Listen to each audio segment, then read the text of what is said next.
นั่งขัดสมาธิก็ได้นั่งพับเพียบก็ได้คันบ่จำเป็นเฮาก็เศร้าเว้าเนาะแต่มาว่าเฮาฟังธรรมบางหันก็ได้ความรู้ได้ความเข้าใจไปหลายแล้วล่ะแต่มาเลยคิดว่าบ่เทศน์เนาะพาไม่ออกนั่งสมาธิจักหน่อยก็คือสิดี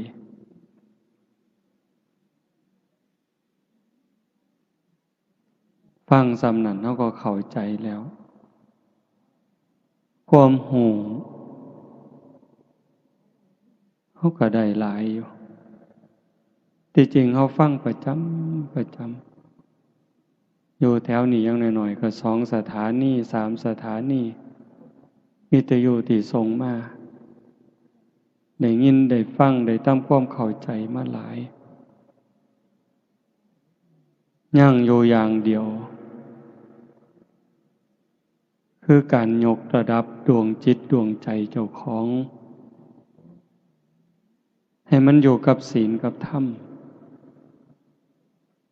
อาตมาก็บ่เข้าใจทั้งหมดดอกว่าญาติโยมเป็นจังใดการเป็นการอยู่การดำรงจิตดำรงใจมันเป็นจังใดแน่เพราะว่าแต่ละหม่องแต่ละบอนแต่ละชุมชนมันบ่คือกันเท่าที่อาตมาเห็นอาตมาวิเคราะห์โดยความรู้สึกว่ามันบ่เฮ็ดอีหลีปานใดบ่เว้าถึงผู้อื่นนำเด้เว้าถึงเจ้าของนี่เป็นหลักบ่ค่อยได้เฮ็ดคำว่าได้เฮ็ดนี่คือบ่ได้ฝึกใจอีหลีบ่ได้ฝึกปล่อยฝึกวางเฮ็ดไปตามเรื่องซื่อๆเอาแต่บุญเอิ้นว่าเอาบุญแต่ว่ามันบ่ละบาปพอปานใดบุญก็เฮ็ดบาปก็ทำ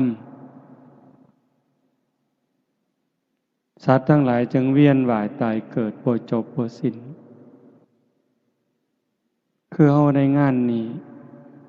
อันนี้เป็นตนาอนุโมทนาสาธุตั้งใจกันอีหลีโยมไม่ออกก็ออกเพิ่นไปนิมนต์แต่โดนๆอันตามธรรมดาอาตมาก็ลืมมันลืมซุมื้อ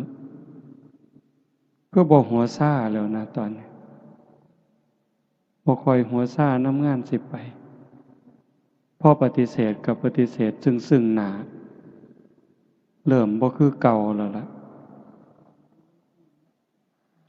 ปฏิเสธแบบบ่เกรงใจคืนบ่ได้ก็รับแล้วก็ทำท่าลืมขี้คร้านนะโยมคิดว่ามันซ้ำเก่าเทศแล้วก็ซ้ำเก่า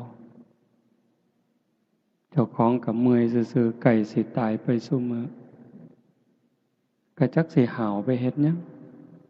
คิดว่าจั่งซี้แหม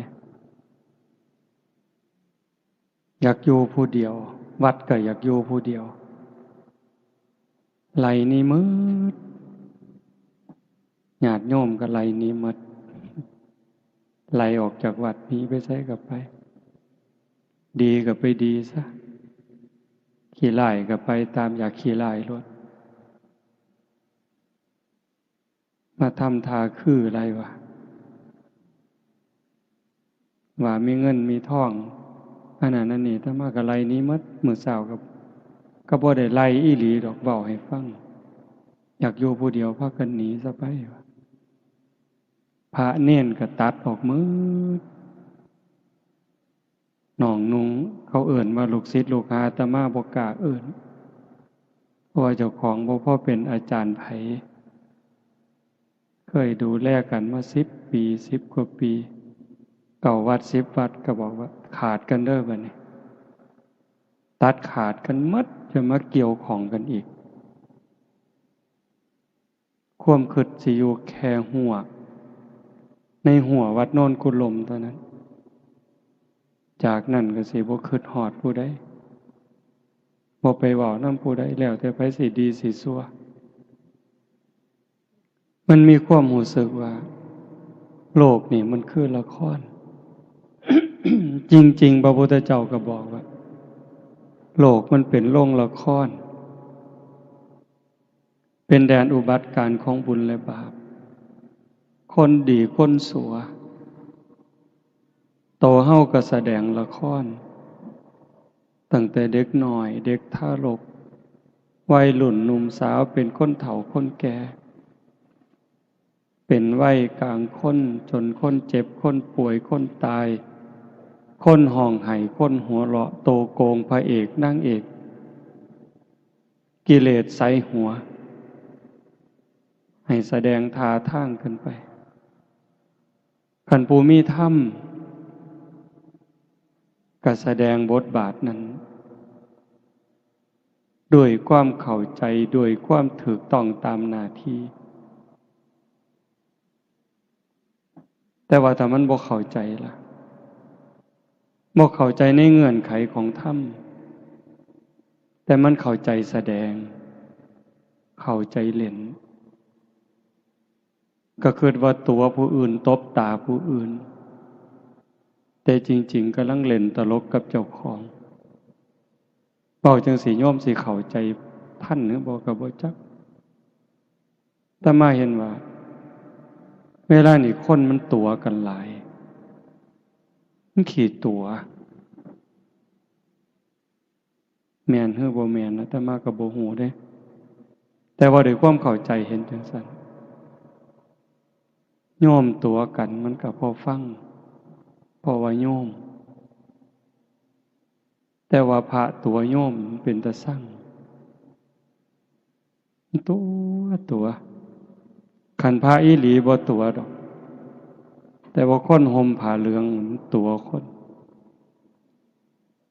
เฮ็ดจังได๋ก็ได้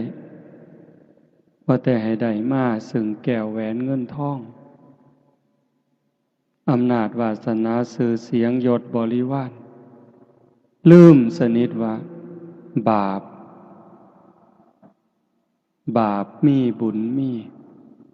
ชาติหน้าชาติก่อนนรกสวรรค์มีลืมนึกถึงคำสอนพระพุทธเจ้าที่เป็นสัจจะเป็นความจริงบ่ได้ตั้งใจว่าสิรักษาบ่ได้ตั้งใจว่าสิสืบทอดคำสอนของพระพุทธองค์ด้วยความเคารพสืบทอดคำสอนของพระพุทธเจ้าด้วยความเคารพด้วยความเถิดทูนด้วยความสักการะบูชามื้อหนึ่งอาตมาว่าอาตมาบ่คือเก่าอยู่ใกล้สิปวงแล้วล่ะเบิ่งทรงมื้อหนึ่งไปร่วมงานครูบาอาจารย์ก็หลายนั่งเบิ่งแล้วก็คิดความคิดนะโยมไล่มาตั้งแต่หัวเลยองค์นี้ก็ตกนรกองค์นี้ก็ตกนรกองค์นี้ก็ตกนรกองค์นี้ก็ตกนรกองค์นี้ก็ตกนรกไล่มาจนฮอดเจ้าขององค์นี้ก็ตกนรกเป็นหยังพอความบ่ซื่อเฮาสวดมนต์บางแรงสุปฏิปันโนปฏิบัติดีพระสงฆ์สาวกของพระผู้มีพระภาคเจ้าปฏิบัติดีแล้วอุชุปฏิปันโนพระสงฆ์สาวกของพระผู้มีพระภาคเจ้าปฏิบัติตรงแล้วยายะปฏิปันโนสงฆ์สาวกของพระผู้มีพระภาคเจ้าปฏิบัติเพื่อรู้ธรรมเป็นเครื่องออกจากทุกข์สามีจิปฏิปันโนสงฆ์สาวกของพระผู้มีพระภาคเจ้าปฏิบัติสมควรแก่การต้อนรับแก่การกราบไหว้ แต่ว่าเบิ่งเข้าไปลึกๆไปเนี่ยบ่แม่นบ่แม่นอย่าว่าแต่227เลยตั้งแต่หาข้อก็บ่ครบอาตมานี่ผู้หนึ่งบ่ครบแม่นหยังก็เลยว่าโอ้ยคือเป็นตาบาปแท้เนาะบอกจังซี่ญาติโยมก็อย่าตกใจเด้อย่าห่อเหี่ยวโยมมันได้บุญหลายกว่าพระอยู่แล้ว บอกแนวนี้ครูบาก็อย่าเครียดคิดบอกเลยคิดโยมหากินเองเนี่ยเขาเจ้าของน้ำเจ้าของพักเจ้าของบักไม้เจ้าของ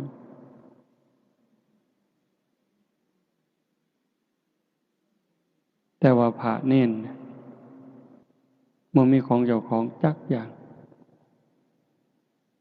อาศัยพระพุทธเจ้าสิกขาสาชีวสมาปันนาถึงพร้อมด้วยสิกขาและธรรมเป็นเครื่องเลี้ยงชีวิตของภิกษุทั้งหลายขันบ่มีศีลบ่มีธรรมกลายเป็นโจรไถยะบริโภคสิเฮ็ดจังได๋ก็แล้วแต่ญาติโยมสิหลั่งไหลไปเป็นหมื่นเป็นแสนคนก็ตามเจ้าก็กลายเป็นโจรอยู่คือเขาคันถ้าบ่เอาศีลเอาธรรมเป็นที่ตั้งการเฮ็ดบุญเฮ็ดทานญาติโยมเฮ็ดด้วยศรัทธาอีหลีอีหลอนี่คืองานตั้งใจเป็นแห้มเดือนแห้มปีเด้ผู้ที่มาห่วมคือกันตั้งใจเป็นแห้มเดือนแห้มปีเป็นพี่เป็นน้องในสายธรรมได้คบขาสมาคมถูกใจกันไว้ใจกันเชื่อใจกันมาห่วมอนุโมทนาแต่งสุดขาวมาสมาทานศีลทำวัดสวดมนต์ฟังเทศน์ฟังธรรมเจริญสมาธิภาวนาควบคู่หวังให้เกิดบุญเกิดกุศลกับตนเองซะก่อนเฮ็ดบุญอุทิศก็คือการสร้างบุญให้มันเกิดกับเจ้าของกับโตโยมสู่คนเนี่ยเจ้าภาพลักๆก็คือผู้มีสื่อในกาศแต่ว่าเจ้าภาพสมทบก็คือญาติโยมสู่คนเนี่ยเฮาเป็นเจ้าภาพสู่คนทุกคนคือพี่คือน้องจริงๆก็บ่มีผู้อื่นดอกพระพุทธเจ้าเพิ่นบอกว่าในวัฏสงสารนี้ไม่มีใครเลยที่ไม่เคยเป็นพ่อเป็นแม่ไม่มีใครเลยที่ไม่เคยเป็นพี่เป็นน้องเป็นญาติร่วมสายโลหิตไม่มีใครเลยที่ไม่เคยเกิดเป็นสามีภรรยากันมาก่อนเมี่ยงใหม่ที่ตอมหลอดไฟเดดลิงไร่ๆที่ส่งเสียงเขาได้ยินคิดแก๊ดอยู่นี่เขาก็เคยเป็นพ่อเป็นแม่เป็นพี่เป็นน้องเป็นผัวเป็นเมียเป็นญาติรวมสายโลหิตเฮามาพูดตั้งแต่นรกเวจีจนถึงภวกพรหมแต่เนื่องจากแต่ละคนแต่ละชีวิตแต่ละดวงจิตสร้างบาปสร้างบุญมาต่างกันผู้ประมาทหลายสร้างบาปหลายพูนไปอยู่นรกพุ่นล่องลงมาเป็นเปรตอสุรกายผู้บาปหน่อยจักหน่อยเป็นสัตว์เดรัจฉานบาปหน่อยก็นั้นอีกเกิดมาเป็นคนคือกัน เป็นคนพิกลพิการแข้งขาบ่ดีหูตาบ่ดียากจนคนแค้นผู้บุญหลายจักหน่อยเกิดมาเป็นคนคือกันรูปร่างดีหน้าตาดีผิวพรรณดีฐานะดีสติปัญญาดีโรคภัยไข้เจ็บหน่อยอายุยืน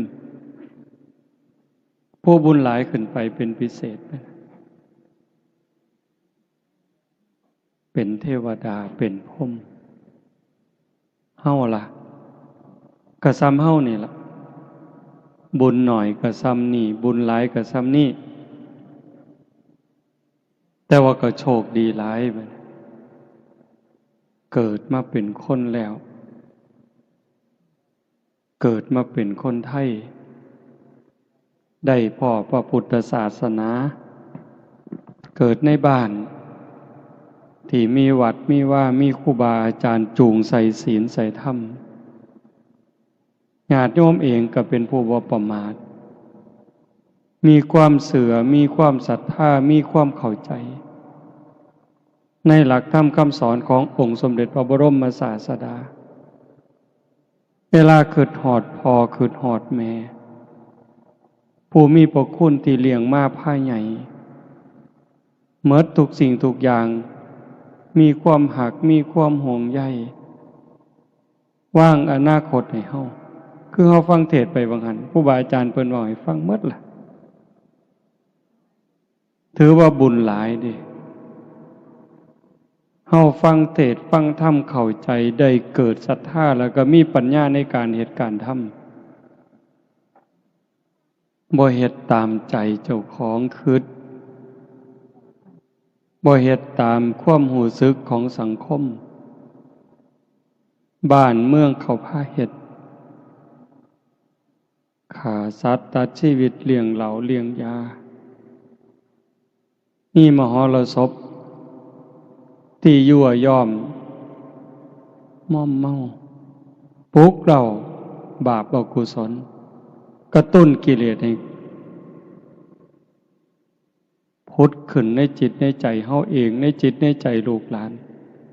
มีปัญญาบ่เฮ็ดจังซั่นนิมนต์ครูบาอาจารย์มาพาทำวัดถ้ามาขี่รถผ่านมาก็ดีใจนำเด้เห็นเฮาทำวัดอยู่ซ้ำนั้นมันก็พ่อดอกโยมคันสิบอกว่าซ้ำเอาบุญให้พ่อให้แม่เปรียบเขาเฮ็ดหมดเงินเป็นแสนเป็นล้านเลี้ยงเหล้าเลี้ยงยาขางัวขาหมูสู้กันกินซ้ำเฮาทำวัดแล้วก็พากันหนีไปนอนมันก็ได้หลายกว่าซุ่มหมู่นั้น100 เท่าพันเท่าแล้วล่ะบ่ต้องเว้าถึงมาอยู่ดึกปานนี้เด้นี่หมายถึงบุญอันเว้าวังหันว่าแม่นเฮาสิทำวัดแล้วก็พ่อหนีไปนอนซะ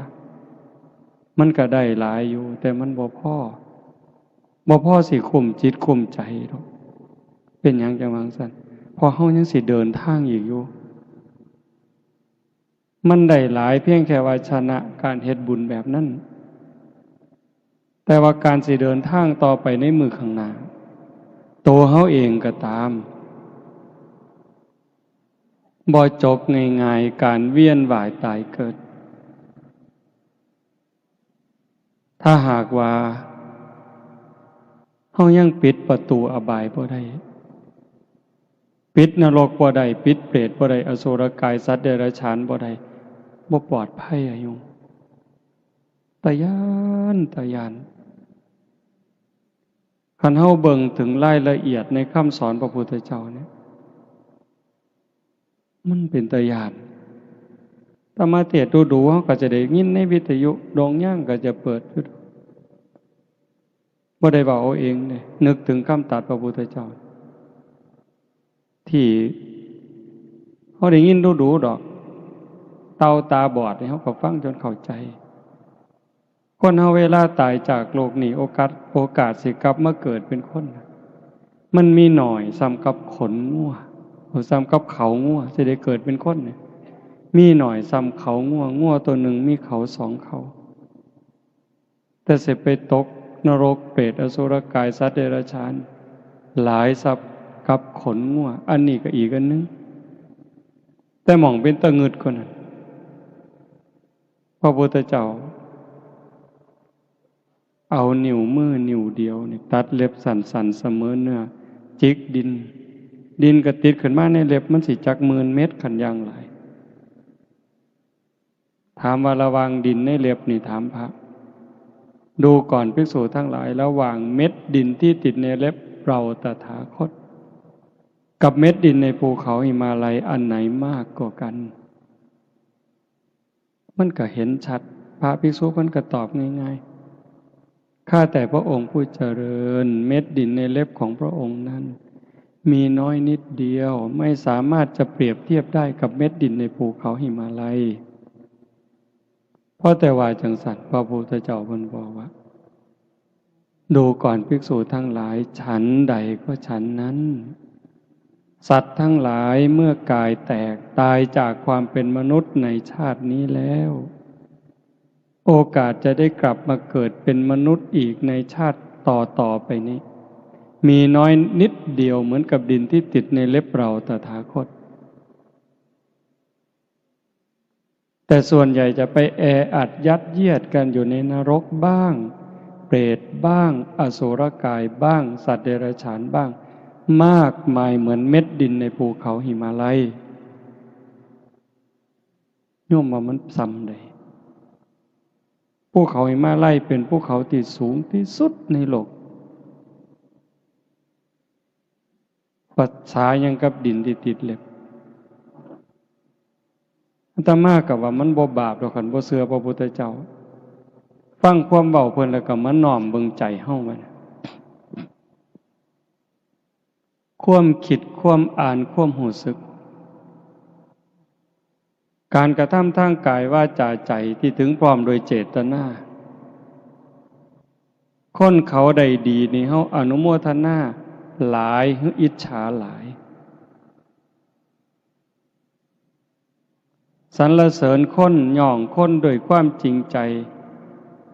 กับเว้าโดยความแข่งดีแข่งเด่นอันใดหลายกว่ากันเห็นบ่ใจเฮาได้คำเว้าคำจาเป็นไปเพื่อความหักความสมัครสมานสามัคคีสรรเสริญยกย่องโดยความจริงใจกับการติฉินนินทาวาลายป้ายสีเว้าปืนท่านขวัญยุยงให้แตกเหล่าสามัคคีอันใดหลายกว่ากันการกระทำทางกายซอยเหลือเกื้อกูลกับการเบียดเบียนข่มเหงเข็นขาอันใดหลายกว่ากันอันนี้เฮาบ่ฮู้ดอกคนอื่นที่เขาเจ้าบ่สนใจกับศีลกับธรรมพวกที่บ่เชื่อเลยบ่สนใจกับบาปกับบุญกับศาสนาเลยบ่ต้องไปเว้าถึงเฮาซุ่มมักศีลมักธรรมไปวัดไปว่านุ่งขาวห่มขาวเนี่ยโกนหัวบวชชีบวชพระบวชเน้นเบิ่งเอาซ้ำนี้อาตมาได้ยินซุมื้อจนสลดสังเวชบักใหญ่ไปปลายปีบางหันจนอาตมาตัดสินใจเลิกงานปริวาสนี่เศร้าจัดงานปฏิบัติธรรมเศร้าบ่เป็นประโยชน์หยังดอกได้แต่เงินนั่นล่ะหาได้คิดว่าจังซั่นได้แต่เงินกับคำหย่องซุ่มบ่ฮู้เขาก็ว่าดีซื่อๆแต่โตเจ้าของฮู้จักหยังคิดปานนั้นนะโยมเห็นการเป็นอยู่ของโลกของสังคมเห็นความเป็นไปในวิถีชีวิตเป็นหยังก็เป็นจังซั่นมันเข้าไปกวนพระกวนเน้นเนี่ยมันไปทั้งโทรศัพท์เนี่ยทางเฟซทางไลน์เล่นโดยเพ้อโดยประมาทพระบางองค์ก็เจ้าก็สื่อเป็นคนสื่อกล้าเว้ากล้ายอมรับมาเว้าให้ฟังมันเป็นหยังแน่ในเฟซในไลน์ ที่พากันไปเล่นสื่อสารโยมบางคนก็ไปแอบเบิ่งไปจอบเบิ่งเขาว่ามันมีวิธีจอบอยู่พระองค์นั่นครูบาอาจารย์องค์นี้เป็นจังไดโพสต์ขอความจังไดแต่ละมือแต่ละเว้นโอ้ยเลยเกิดสลดสังเวชบักอย่างคักพอแต่คิดจังสั่นก็นึกถึงคำตรัสพระพุทธเจ้าที่ยกตัวอย่างว่าหั่นล่ะโยมก็บ่ได้ย้านพระคือกันเด้ไม่ออกพอออกบ่ปานใดตัวไม่ออกนี่ก็บ่ได้ย้านส่งขอความหาครูบาก็เว้าไปสารพัดแนวอยากเว้าแล้วโอ้บ่แปลกก็เลยนึกถึงสมัยครั้งพุทธกาลพระเป็นลูกเป็นภิกษุแม่เป็นภิกษุณีบ่แปลกกิเลสมันรุนแรงความไก่ฉิดความคุ้นเคยเฮ็ดให้เสียบักหลาย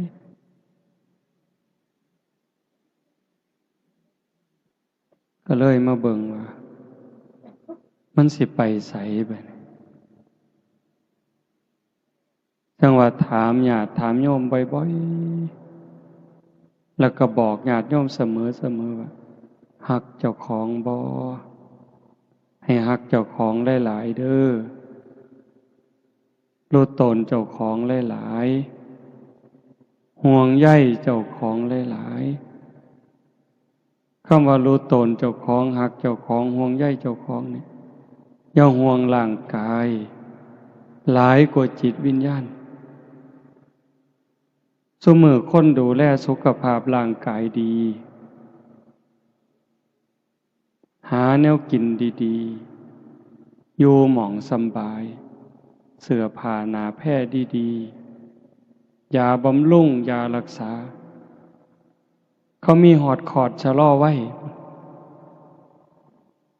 วางมือก่อนนี่บ่มือว่านบ่จักจือบ่ได้ความจำอาตมาเสียไปอีกแล้วปีกายเขาว่าเป็นความจำเสื่อมมันกลับมาเสื่อมอีกแล้ว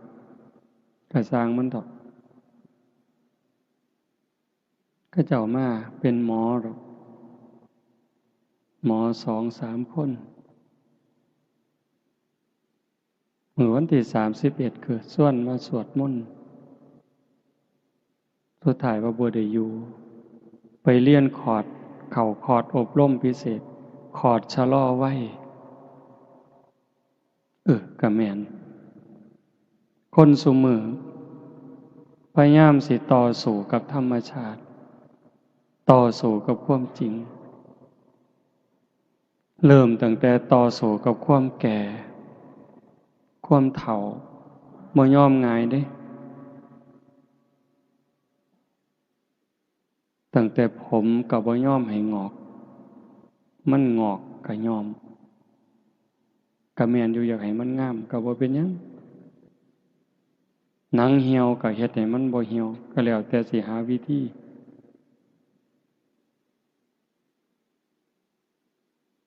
เขาว่าฉีด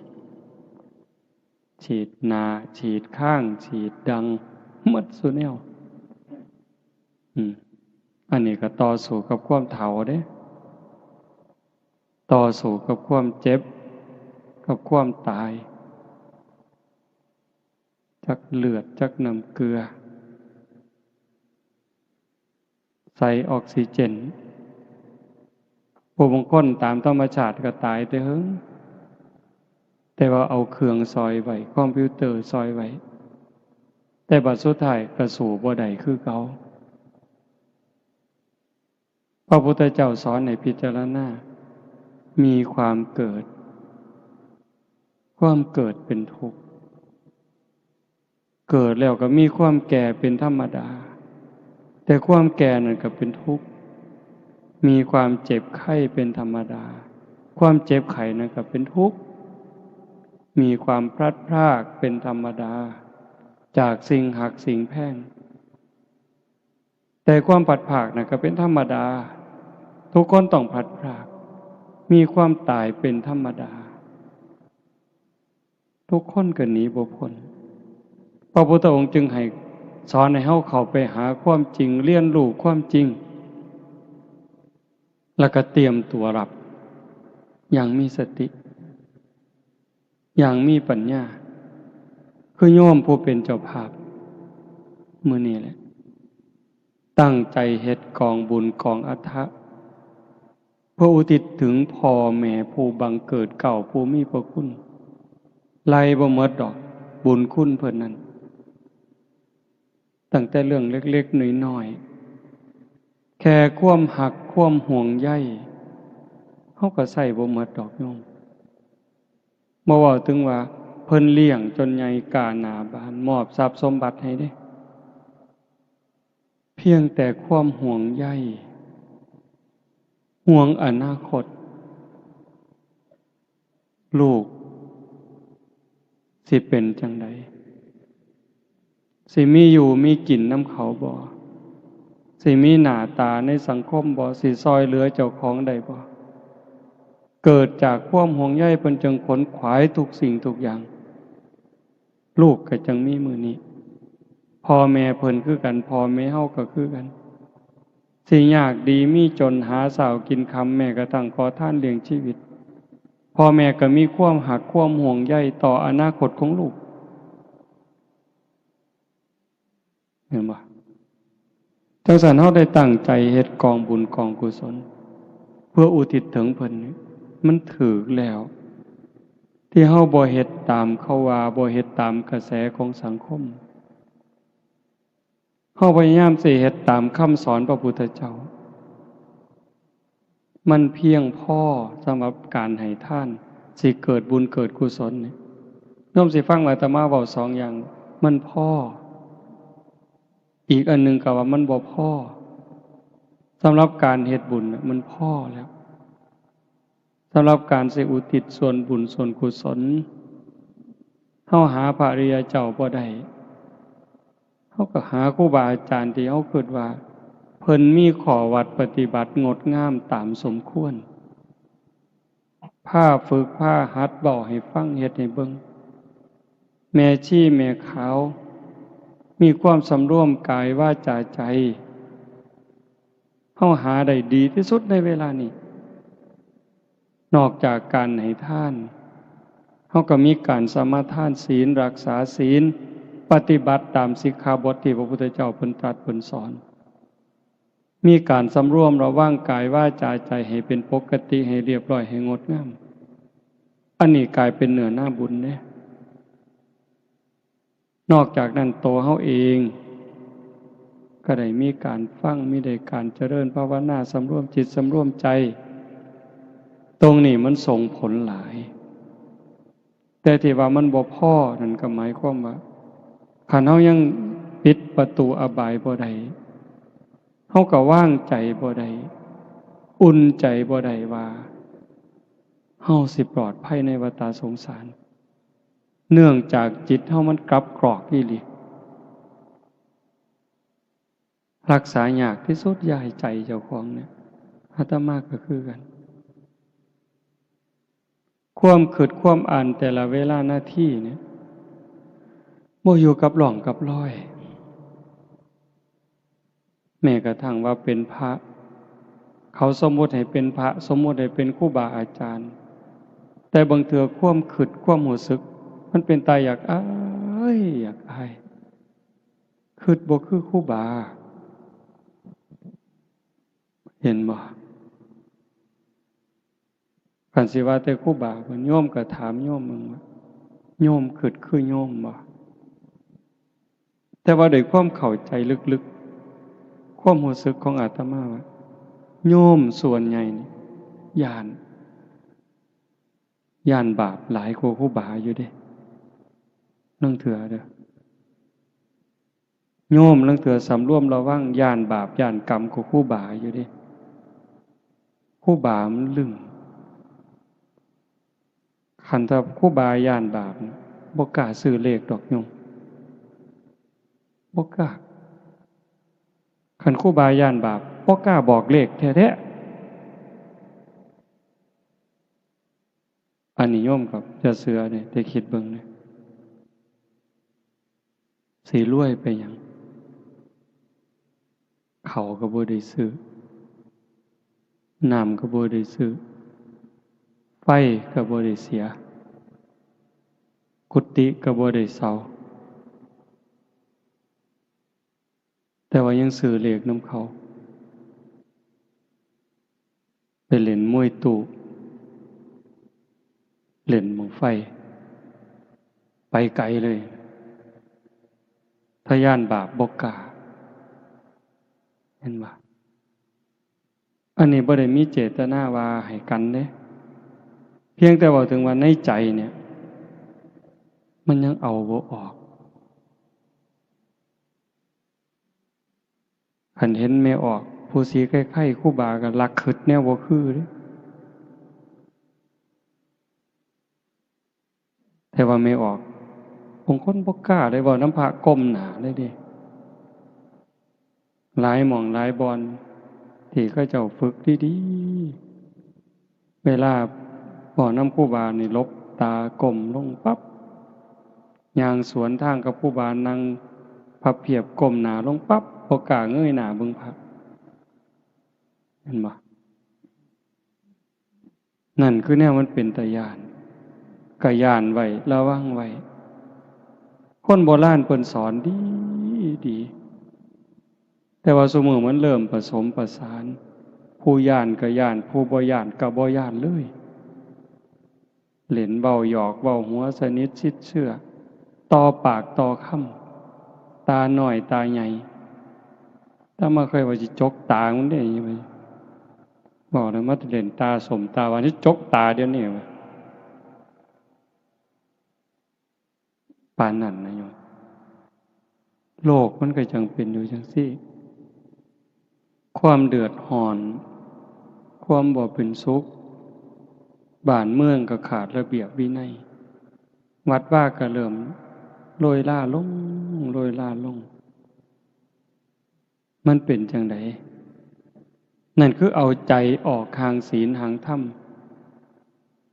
แต่บ่ได้หมายความว่าศาสนาหมดเด้บ่หมดบ่เสื่อมบ่มีเสื่อมบ่เคยเสื่อมแล้วก็สิบ่เสื่อมคันเฮ็ดดีเฮ็ดถูกต้องมื้อนี้บุญกุศลคือเก่าคุณธรรมคือเก่าอากาลิโกปฏิบัติได้ให้ผลได้ไม่จำกัดการจังว่าโยมพอออกไม่ออกพากันเฮ็ดงานบุญนี่ดีใจเห็นโยมพอออกเพิ่นนั่งสมาธิตั้งแต่บุญผู้อื่นสิหัวสิหาวแล้วบ่หัวซ่านั่งนิ่งนี่ได้บุญนำเพิ่นโยมไม่ออกเจ้าภาพก็นั่งนิ่งตั้งแต่มาได้บุญนำจังซี่ถูกต้องไงโยมเฮาเอิ้นผู้ใฝ่ศีลใฝ่ธรรมญาติธรรมผู้เชื่อในบาปในบุญหวังในกุบุญในกุศลมาตุ่มมาห้อมมันเป็นเวลาสั้นๆ10 กว่าชั่วโมงตั้งอกตั้งใจบำเพ็ญเพียรภาวนาฟังเทศน์นี่สิฟังก็ได้บ่ฟังก็ได้ดอกอาตมาว่าฟังก็ได้บ่ฟังก็ได้เบิ่งลมหายใจเข้าเบิ่งลมหายใจออกคันได้ยินเสียงก็ตั้งสติฟังแค่เสียงมันกระทบหูแล้วก็ดับลงเกิดขึ้นแล้วดับไปเกิดขึ้นดับไปเกิดขึ้นดับไปเป็นอารมณ์ของพระกรรมฐานยิ่งพิจารณาเห็นการเกิดดับของเสียงบุญกุศลแห่งหลายโยมมันเลยจากสมถะสู่วิปัสสนาแล้วจิตใจเฮาสิคลายความยึดมั่นถือมั่นบุญมันหลายกว่าเฮามาให้ท่านเป็นแสนเป็นล้านบุญกิริยาวัตถุ10โฮมโยมได้ฟังอยู่ประจำสิ่งที่เฮาเฮ็ดกองอัฏฐะตั้งแต่ผ้าไตรจีวรหมอนสาดกองเข่ากระติบเข่ากระตามหมากยังกระสร้างดอกอันนี้มันเป็นพื้นดีประโทษเด้บ่แม่นบ่ดีเด้ มีอานิสงส์มากมายมหาศาลแต่มันเทียบบ่ได้กับศีลเทียบบ่ได้กับโยมตั้งใจรักษาศีลหาสมาทานศีลหาสำรวมกายวาจาใจให้เป็นปกตินี่มันเทียบฝุ่นบ่ได้เลย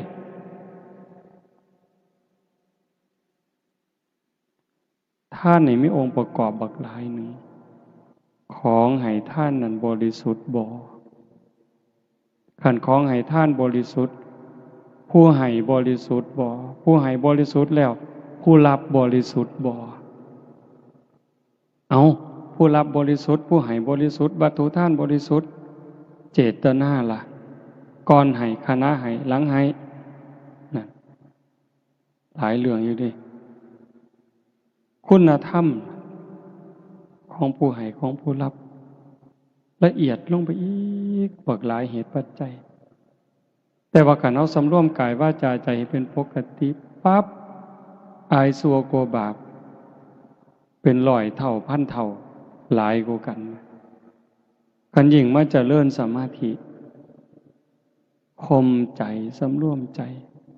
จากจิตที่มันเคยฝุ่งซ่านไปอยู่กับอดีตไปอยู่กับอนาคตไปหักไปสร้างไปอยู่กับผู้นั้นผู้นี้ให้มันมาอยู่กับเนื้อกับตัวให้มันนิ่งให้มันสงบหายใจเข้าก็เห็นลมหายใจเข้าหายใจออกก็เห็นลมหายใจออกหยาบก็หูละเอียดก็หูสั่นก็หูยาวก็หูเห็นแค่ลมเข้าลมออกหูสิใส่พุทโธยังก็แล้วแต่เห็นรูปเจ้าของนางชัดเจนก็แล้วแต่จิตบ่วอกแวกบ่ไปหน้ามาหลังแต่มันนิ่งสงบอยู่อันนี้ก็หลายกว่าศีลอีกเป็นร้อยเท่าพันเท่าไปแต่กันถ้าเขาเห็นการเกิดดับของอารมณ์เสียงดังขึ้นแล้วก็ดับไปเห็นเสียงมันเกิดดับเกิดดับอารมณ์ที่มากระทบจิตพอใจบ่พอใจเขาเห็นเป็นเพียงแค่สักว่าบ่ไปยินดียินร้ายเขาอาการที่มันเกิดเบิ่งสังเกตมันเกิดเดี๋ยวมันก็จางไปดับไปเกิดขึ้นก็จางไปดับไปเปลี่ยนแปลงอยู่ตลอดเวลาใจเขาจะเบาลงไปคลายความยึดมั่นถือมั่นนี่เดินตามห้อยพระพุทธเจ้าได้โตสงบบางหันยังน้ำห้อยฤาษีอยู่ได้แต่เห็นการเปลี่ยนแปลงเห็นสภาพที่มันทนบ่ได้ตั้งอยู่บ่ได้มีอนิจจังทุกขังอนัตตาบ่แม่นตัวตนของผู้ใดทุกสิ่งทุกอย่างอาศัยเหตุอาศัยปัจจัยเกิดขึ้นเมื่อเหตุเมื่อปัจจัยก็แตกสลายไปโตเฮาคือกันโตเขาคือกันสรรพสิ่งทั้งหลายในโลกเนี่ยบ่ว่าสิเป็นดินดอนตอนหญ้าภูเขาแม่น้ำคือกันหมดอาศัยกันแล้วเกิดขึ้นเพราะสิ่งนี้มีสิ่งนี้จึงมีเพราะสิ่งนี้ดับสิ่งนี้จึงดับการเฮาเข้าใจจังซั่นเห็นความเปลี่ยนแปลงอยู่ในร่างกายเฮาตลอดตั้งแต่เป็นเด็กน้อยมาเป็นหนุ่มเป็นสาวผมก็เปลี่ยนแปลงร่างกายผิวหนังก็เปลี่ยนแปลงหูตาก็เปลี่ยนแปลงเห็นความที่ทนอยู่บ่ได้ในสังขารร่างกายพิจารณาถึงความแตกดับร่างกายก็คือการสังขารที่เป็นส่วนร่างกายสังขารที่เป็นส่วนจิตใจคือกันหมดสัพเพสังขาราอนิจจาสวดมนต์ทำวัดเห็นปะสังขารคือร่างกายจิตใจและรูปธรรมนามธรรมทั้งหมดทั้งสิ้นมันไม่เที่ยงเกิดขึ้นแล้วดับไปมีแล้วหายไปเฮาบ่ว่าแต่ปากเฮาพิจารณาเบิ่งมันก็ชัดเจนอยู่มื้อนี้มันก็เป็นคือกันสัพเพสังขาราทุกขาสังขารคือร่างกายจิตใจและรูปธรรมนามธรรมทั้งหมดทั้งสิ้นมันเป็นทุกข์ทนยากเพราะเกิดขึ้นแล้วแก่เจ็บตายไป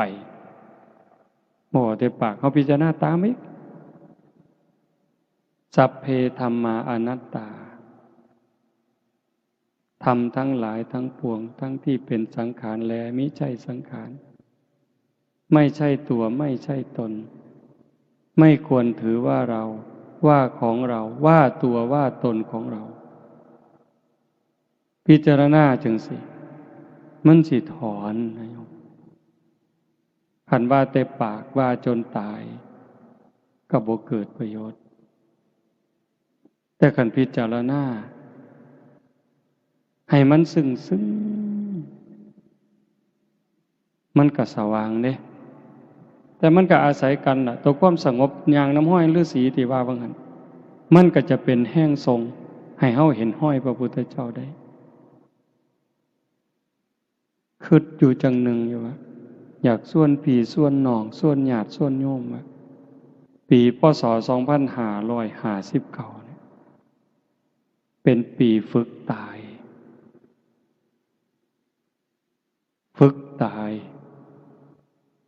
เป็นปีให้เข้าใจธรรมขึ้นกว่าเก่าได้บ่หน้าตาบ่ต้องไปหัวซ่ามันดอกไผสิหักไผสิสั่งไผสิศรัทธาบ่ศรัทธาอย่าเอามาใส่ใจเบิ่งใจเจ้าของนี่ว่า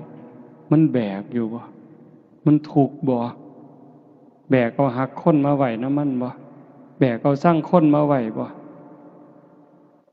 แบกเอาคำหย่องคำย่อมางี้ดีใจภูมิใจอยู่บ่แบกเอาความน้อยใจที่เขาเว้าพื้นเขานินทามาเป็นทุกข์จนนอนบ่หลับอยู่บ่ล้างความรู้สึกจังสี่ออกไปตายก่อนตายเป็นปริญญาตายก่อนตายใครได้รับเป็นอันนับว่าจบสิ้นการศึกษาเป็นโลกุตระหลุดพ้นในโลกาหยุดเวียนว่ายสิ้นสังสารวัฏบนพระพุทธเจ้าสอนเฮาจังซี่สิ่งที่เฮาเป็นเฮาอยู่นี่คือการกำลังก้าวย่างกำลังเดินทางตามห้อยของพระพุทธเจ้าที่อาตมาเว้าแนวนี้เพื่ออยากให้ญาติโยมได้เห็นได้มีกำลังใจถึงแม้เฮาสิเกิดถ่ายพุทธันดรก่อนพุทธกาลเฮาได้มีโอกาสสร้างน้ำทำบุญได้มีโอกาสได้ฟังเทศน์ฟังธรรมได้เข้าวัดเข้าว่ากล้าหาญจนกระทั่งนุ่งขาวห่มขาวมาแจกข้าวหาพ่อแม่เนี่ยฟังเทศน์ฟังธรรมเฮ็ดต่างบ้านต่างเมืองเพิ่นในยุคปัจจุบันนี่กล้าหาญมาปานนี้บ่ถอยหลังเด้บ่ถอยหลังบ่เสียดายบาปบ่เสียดายดอกการสิได้เด่นได้มวลบ่เสียดายความมวลความเงินคำว่าจังสี่หมายความว่าจังไดแม่นอยู่ดอกเฮาบ่จ้างหมอร้องหมอลำบ่จ้างหนังมาเบิ่งก็จริงแต่ว่าความสนุกสนานเว้ากันเพื่อได้หัวนี่อันนี้ก็ไปบ่ทันรอดเด้หาเรื่องสนุกสนานมาเว้าพอได้หัวได้หาวกันดีบ่เฮาก็ว่ามันบันเทิงแต่เฮาเบิ่งพระพุทธเจ้าไปแม้กระทั่งหัวจนเห็นแขวก็บ่มีพระพุทธเจ้าเด้พระสาวกคือกันพระอรหันต์เพิ่นคือกันคันเห็นสิ่งที่แปลกประหลาดสิ่งที่อัศจรรย์อย่างหลายเพิ่นก็เพียงแค่แย้มที่มุมปากเห็นบ่เพียงแค่แย้มแต่ผู้เห็นพระภิกษุนำกันเห็นก็สิถามเป็นหยังอาจารย์ยังเป็นจังซั่นอย่างพระลักขณะเห็นพระโมคคัลลานะแย้มยิ้มที่มุมปาก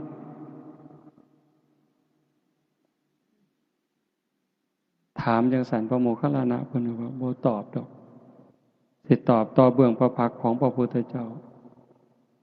พอแต่กลับจากบิณฑบาตพระลักขณะถามพระโมคคัลลานะเพิ่นว่าเพิ่นเห็นเปรตลักษณะจังซั่นจังซั่นพระพุทธเจ้าก็เลยบอกสาธุอันนั้นเป็นเรื่องจริงเฮาก็เห็นคือกันเป็นเวลานานมาแล้วแต่เฮาก็บ่เคยเว้า มื้อนี้โมคคัลลานะเป็นพยานให้เฮาเป็นพยานในโมคคัลลานะเรื่องนี้เป็นเรื่องจริงพระภิกษุทั้งหลายก็กราบทูลในพระพุทธเจ้าเล่าให้ฟังก็จังเล่าว่านั้นได้โยมมื้อนี้ว่าเพิ่นบ่ยิ้มบ่เว้าบ่หัวจนเห็นแขวเพิ่นเครียดอยู่มีความตึงเครียดมีปัญหาหลายซั่นบ่นั่นคือเพิ่นเห็นตามความเป็นจริงคันมันหัวหาวไปปานนั้นนั่นก็คือบ่ปกติ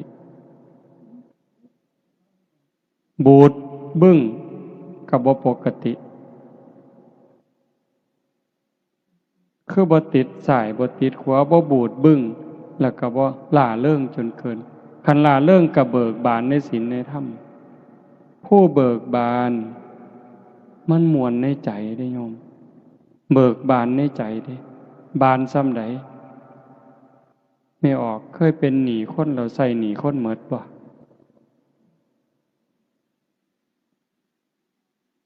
นั่นล่ะเวลาเราเป็นหนี้เขามันก็ทุกข์ก็อุกกะอังอยู่ดิพอแต่ใส่หนี้หมดปั๊บมันสวง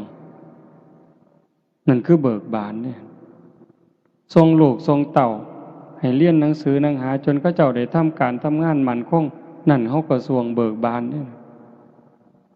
แต่คันเฮาเป็นเจ้าหนี้คนมายืมหนี้เฮาเป็นหมื่นเป็นแสนคิดหวังดอกเบี้ยก็คิดหวังอยู่แต่ว่าสำบายใจบ่บัดนี้มันยืมกู100,000เดือนหน้ามันสิต้องได้ดอก10,000บ่สำบายดอกโยมมันเป็นสีกังวลอยู่ได้ผัวได้เมียคือกันเพราะสิคือเราเป็นความสุขแต่มันก็บ่แม่นมันมีความหวงมีความหึงมีความกังวลอยู่หั่นแต่ว่าการที่เฮาได้ปลดภาระปลดเปลื้องภาระมันกลายเป็นความเบิกบานพุทธะคือผู้หูผู้ตื่นผู้เบิกบานเบิกบานในขณะที่มีคุณธรรมตนเองประพฤติปฏิบัติอบรมบ่มจิตบ่มใจจนกระทั่งเห็นว่าพ้นอบายแล้วบ่ตกนรกอีกบ่เป็นเปรตอีกอสุรกายอีกสัตว์เดรัจฉานอีกอย่างหน่อยๆก็เกิดเป็นคนบ่เกิน7 ชาติต้องได้บรรลุธรรมแน่นอนนั่นจิตใจหมดกังวลมันเบิกบานแล้วหูตื่นเบิกบานสะอาดสว่างสงบตรงข้ามกับวุ่นวายสว่างตรงข้ามกับมืดสะอาดตรงข้ามกับสกปรกเฮาปุถุชนนี่ความคิดมันยังสกปรกอยู่บางเทื่อปัญญาก็มืดก็บอดหาทางออกบ่ได้วุ่นวายอยู่ตั้งเทื่อนั่งสมาธิตัวตรงคือแต่ว่าภายในใจวุ่นวายเหตุจังใดบัดนี้ญาติโยมเฮาสิก้าวไปสู่จุดนั้นได้นับเบิ่งวันเวลาของชีวิตที่เหลือไว้มันน้อยอายุที่เพิ่มขึ้นนั่นคือวันเวลาของชีวิตที่เสียไปคันเว้าจังซี่ม่วนบ่บัดนี้ว่าโอ้ยได้อายุ40แล้วได้หลายปานใดปีนี้เพิ่นถามกันเด้ได้หลายปานใดล่ะยายปีนี้80โอ้เจ้ายืนเนาะเพิ่นสิยืนหยังใกล้สิตายแล้วนั่นได้80เพิ่นว่าที่จริงมันเสียไป80เด้อฮะวันเวลาอายุที่เพิ่มขึ้นตัวเลขเพิ่มขึ้นแต่เวลาของชีวิตที่เหลือมันน้อยท่านบ่บัดนี้อันเฮ็ดบุญเนี่ยมันสิพอได้ที่เว้าเนี่ยแม่ขาวแม่ชีโยมพอออกไม่ออกมาร่วมประพฤติปฏิบัติงานกองกฐินเนี่ยอันบุญนี่มันพอได้แต่ว่าการยกจิตยกใจ เพื่อให้สูงจากอำนาจของกิเลสเป็นเรื่องยากอาตมาก็เฮ็ดบ่ทันได้โยมจังว่ามันเป็นตารู้ตนคันเว้าจังซี่เป็นตารู้ตนเจ้าของหลายหลายเป็นหยังเพราะว่าเฮาบ่มจิตบ่มใจยังบ่ทันพอฝึกสติยังบ่ทันพอจิตเฮาเกิดดับทียิบทียิบเพิ่นว่าชั่วรัดนิ้วมือเนี่ยชั่วรัดนิ้วมือเดียวเหยียดนิ้วมือออกก็กำเข้าแค่นี้นี่จิตเกิดดับแสนโกรธขณะ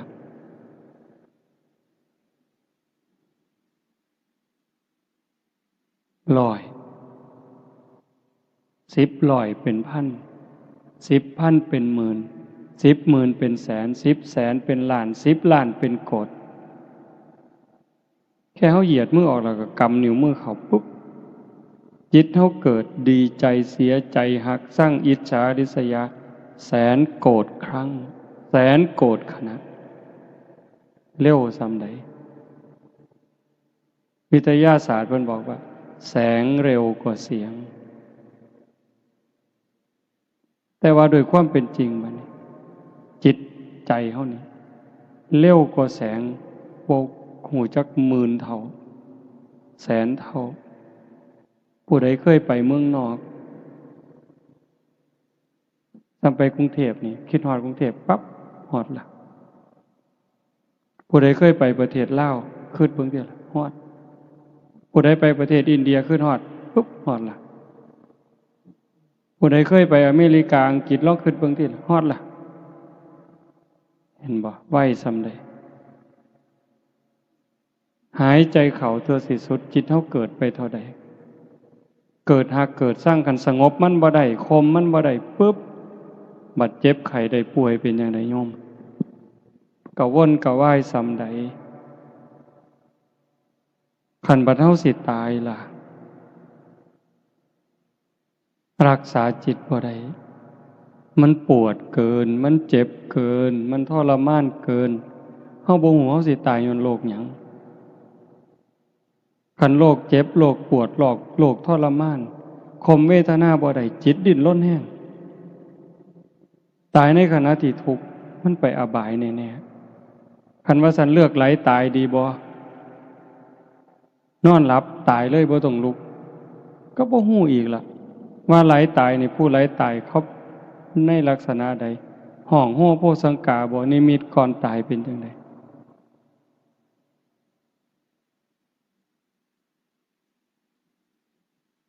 มื้อวันที่31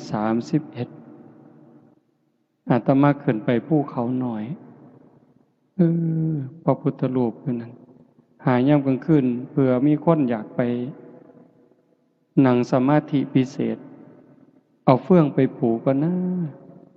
ขี่รถหน่อยขึ้นไปเอาเฟื่องไปว่างเอาเฟื่องไปยายเอาศาสตร์มาปูไต่ฐานพระมันก็มีศาสตร์เอาศาสตร์มาปูล่มมันผันหลายล่มแห้งย่านล่มพัดศาสตร์ปิวผันเห็นไม้ขอนหนึ่งก็ใหญ่เติบเห็นไม้ขอนหนึ่งยาวประมาณคาแขนอาตมาก็เลยว่าเอาไม้มาทับศาสตร์ดอกพอแต่ไปยกขึ้นปั๊บหลดไม่งอดอยู่ในไม้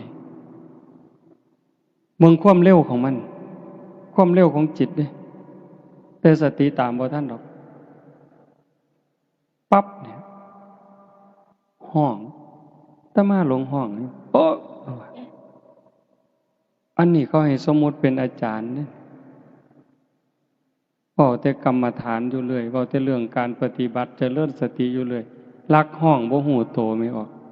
โอ๊ยเพิ่นว่าโอ้ยบ่โอ้ยซื่อๆโยนขอนพร้อมจักโยนไปไสบ่ฮู้เด้นั่นน่ะพระองค์หนึ่งก็อยู่ข้างๆโยม2คนก็กำลังซอยจักโยนไปไสอาจสิโยนใส่ตีนเจ้าของก็ได้บ่ฮู้ทีเลยโยนเลยคันสมมุติว่าฟ้าผ่าอาตมาก็ตกนรกคือจังไดก็ตามสมมุติว่าไม่งอดตอดแล้วตายตอนนั้นบวชมา28 ปีได้โยม เขาเอิ้นอาจารย์ลาวีเด้ เขาเอิ้นปกครู่เด้ขี้ร้ายบ่หมู่เจ้าว่าเห็นบ่ขี้ร้ายบ่นี่เป็นตาอยากอายบ่โอ้ยเป็นตาอยากอายคักเด้อ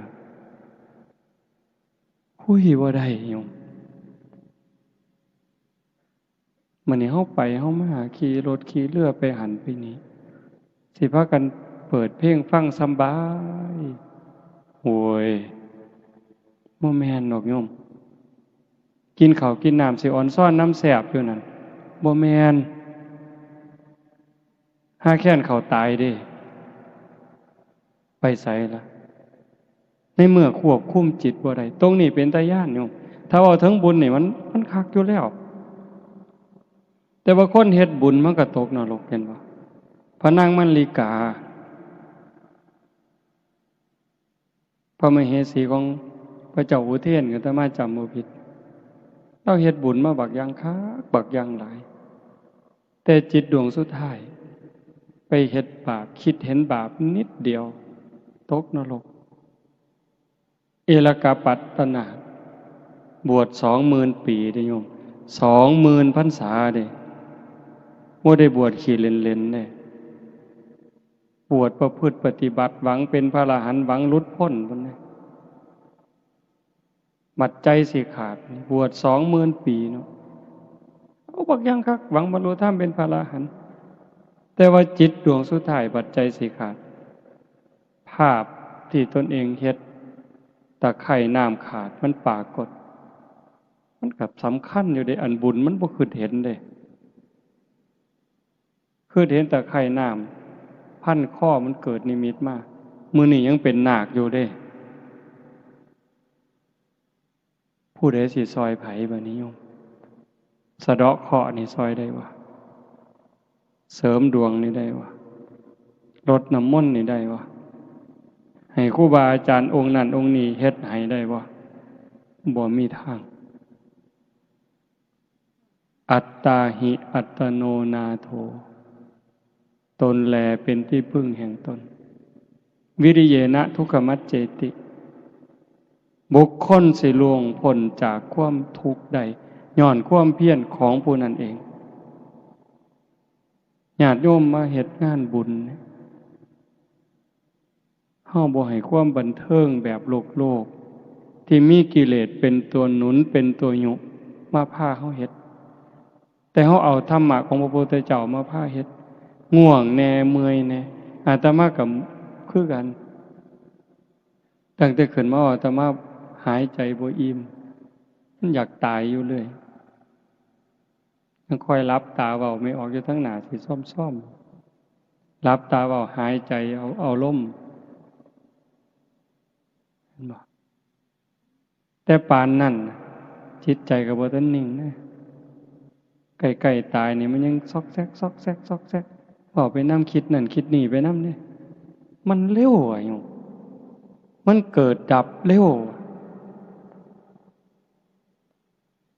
กว่าแสงชั่วรัดนิ้วมือเกิดดับแสนโกรธขนาดจึงเป็นเรื่องยากบ่แปลกที่พระพุทธเจ้าว่าเมื่อสิ้นลมหายใจตายจากความเป็นมนุษย์ในชาตินี้แล้วโอกาสจะไปตกนรกบ้างเปรตบ้างอสุรกายบ้างสัตว์เดรัจฉานบ้างมากมายเหมือนเม็ดดินในภูเขาหิมาลัยแต่โอกาสจะได้กลับมาเกิดเป็นคนอีกมีน้อยนิดเดียวเหมือนดินที่ติดในเล็บเราตัดเล็บสันๆเสมอเหนือมันสิหลายปานใดไม่ออกก็ลองไปจิกดินมื้ออื่นนี่แต่ก็ออกมานับหากล่องละเอียดซองเบิ่งว่ามันจักเม็ดต้องไปเทียบกับภูเขาคนในโลกนี่ก็คือกันขนาดเฮาปูเขาวัดเขาว่าบวชพระบวชชีนุ่งขาวห่มขาวเป็นคนใจบุญมักบุญขนาดนี้ก็สังเกตเบิ่งใจเฮามันซอกแซกซำใดเราซุ่มบ่สนใจกับวัดกับว่ากับศีลกับธรรมมันสิซ้ำใดมันดอกจังซั่นคันฮักเจ้าของห่วงใยเจ้าของหวังดีตัวเจ้าของนี่ต้องพยายามง่ายที่สุดคือว่ามันจะเป็นทางลัดอันนี้คือเอาเด้เป็นทางลัด ใส่เวลาหน่อยที่สุดฝึกตายเป็นคนตายฝึกเป็นคนตายเขาด่าให้เขาให้ให้เขาจมให้เขาเอาเปรียบก็บอกว่ากูตายแต่หึงแล้วมึงอยากได้ยังก็เอาไปรวดได้บ่ย่ายจังสิด่าก็ด่าไปรวดมึงด่าคนตายดอกกูบ่มีความรู้สึกดอกเป็นจังไดได้ง่ายบ่แนวนี้คิดง่ายอยู่แต่เฮ็ดยากสิย่องสิย่อสิให้รางวีรางวัลให้หยังมากก็ให้มาโลดแต่มึงให้คนตายดอกบ่ยินดีนำคันผู้ใดเฮ็ดได้เร็วเท่าใดแห่งแต่ดี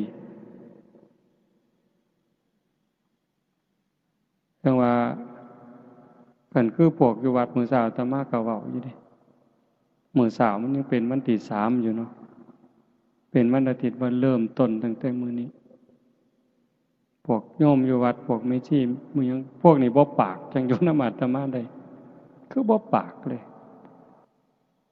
อยู่จนเป็นพรรษาจนออกพรรษาอาตมาก็บ่เคยถามชื่อบ่เคยฮู้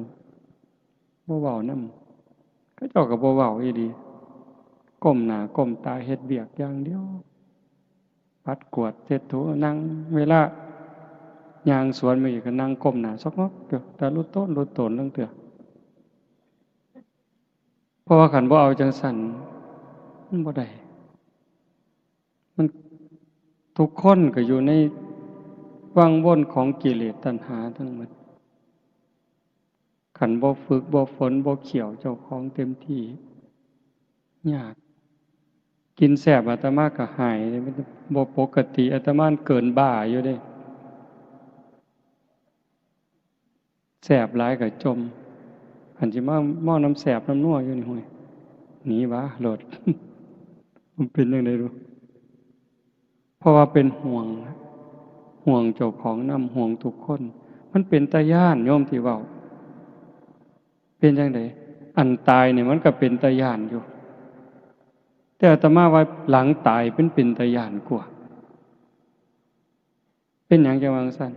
ในขณะที่เฮาเป็นอยู่นี่ทุกข์ใจเฮาก็เคยทุกข์มาแล้ว